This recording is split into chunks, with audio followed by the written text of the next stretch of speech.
So good morning, guys. We're here with Keown Skerritt, one of the well-known cage men in Trinidad. You could call him a cage doctor, because he reached that level. So Keown, we're here today to just highlight the good works you've been doing. I mean, in the bird game and the types of cages, and because you have a great demand, a lot of people know you. How you get to this level of being in the bird game and for guys to be, requesting these special cages. All right. Well, originally it started with me mining birds, and then I myself say, oh gosh, I feel I want to be buying cage all the time. I'm gonna try something. So I bought my first cage, and I tried it once, twice, and about the fifth time is when I really got the cage spot on to the one I had. I say, hey, I could be onto something here. Right. So I did pet shop standard cages for a few years and then stopped. But when I started back now, I myself look at some of the other builders and say, hey, this standard in this thing raised, boy. So let me try to do some tweaking and see how I could improve in some of my methods and things.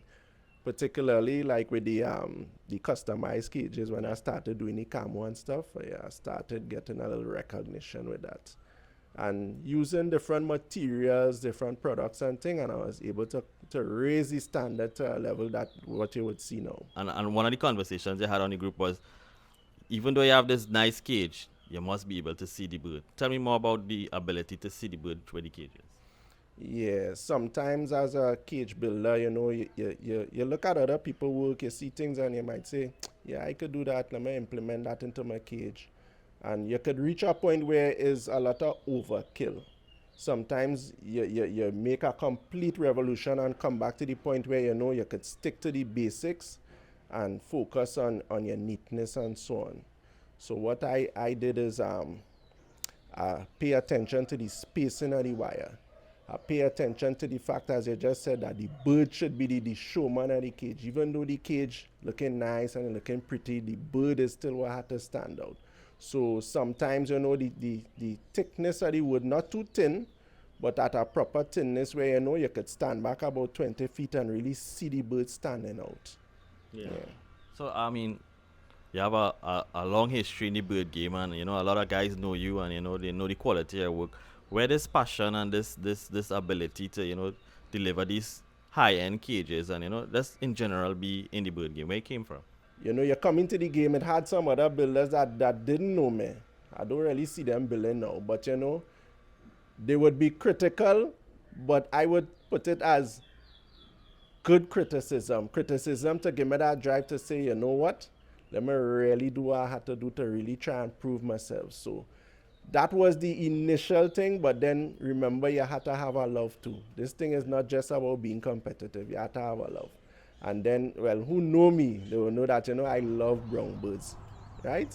I just feel like I was a father after about a year or so. I'm minding them and things and seeing the growing and, I seen the development and so on. And that is where, they impressed me to the point that, hey, I really had to make a nice cage for you. So it's like when a bird work for the cage too. So that's part of the passion for me personally. Part of the passion is when the bird reach up to the standard to be in proper form. You as a birdman is say, you know what, you in proper form, I had to put you in a proper house. Yeah, he finally qualified for that cage.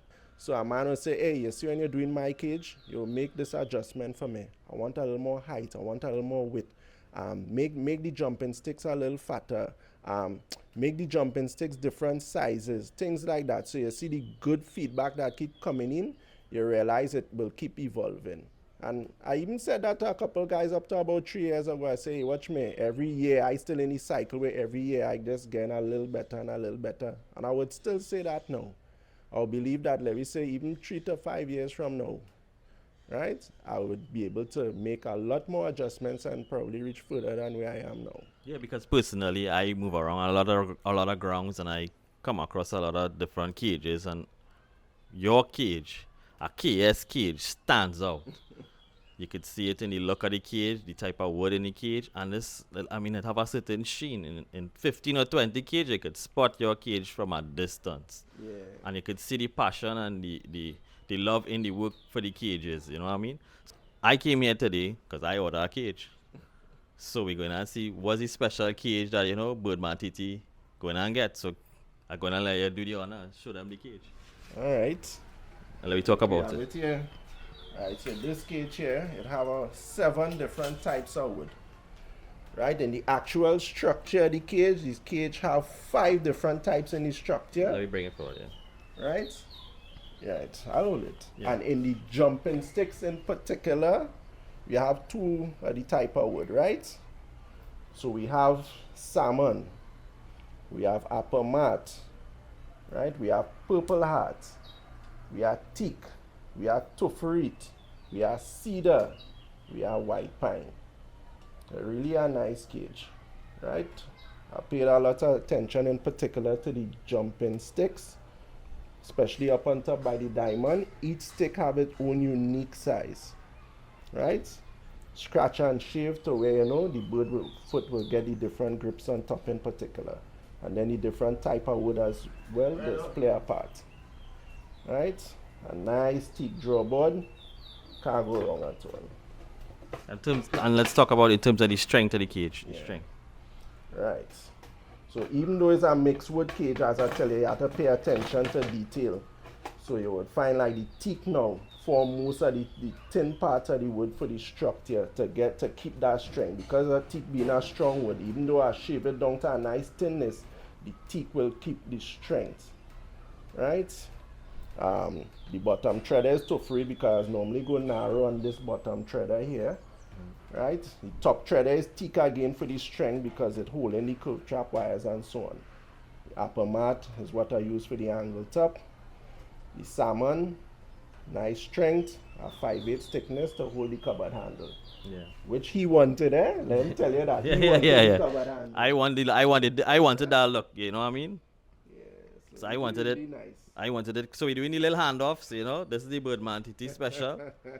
Soon to see something on the ground. Hopefully somebody sponsor my RL bad bird to paint it. Well, we go see. Yeah, you have to qualify. Yeah, he had to qualify. He had to qualify to be in the KS cage. Yeah. So how can the Birdmen and them find you? What's your numbers and contact? How can they find you if they want to get in Well, contact? KS, I'll have the KS Woodcraft on Facebook and TikTok as well, but the phone number is the thing. So 327-6545. You could call me, place your order. A lot of times, guys just call me and say, well, sell me all the different cages you have. Remember, I'm talking to a lot of people every day. So it's easier for them to go look at the cages, maybe screenshot if they know how to, and send me back and say, hey, I may be interested in this one. Don't send me all one time. Send me 1 or 2. Yeah. I'll give you the price and whatever, and we can work from Yeah, there. and the prices are according to the type of wood and the availability of the wood and the raw materials. So, the raw materials. Let's talk a little bit about the raw materials going into the cages. All right. Well, these days, I must say, I really like to work the cedar. I get back a passion for the cedar. Sometimes we go in cycles. Around 2017, 2018, 2019, I was working plenty teak. I was in a teak cycle, right? Then I was going my white pine cycle, my purple hardy Guyanese wood cycle, right? But the tofferite, boy, something about the tofferite. The same one that you take here, something with that tofferite, particularly when it mature with that black. Yeah, really nice. Personally, that is my favorite for me when I had to do it. I like the salmon as well, particularly the salmon splash. Yeah, I like that. The teak splash, yeah, that too. I'll rate that 1, 2, 3.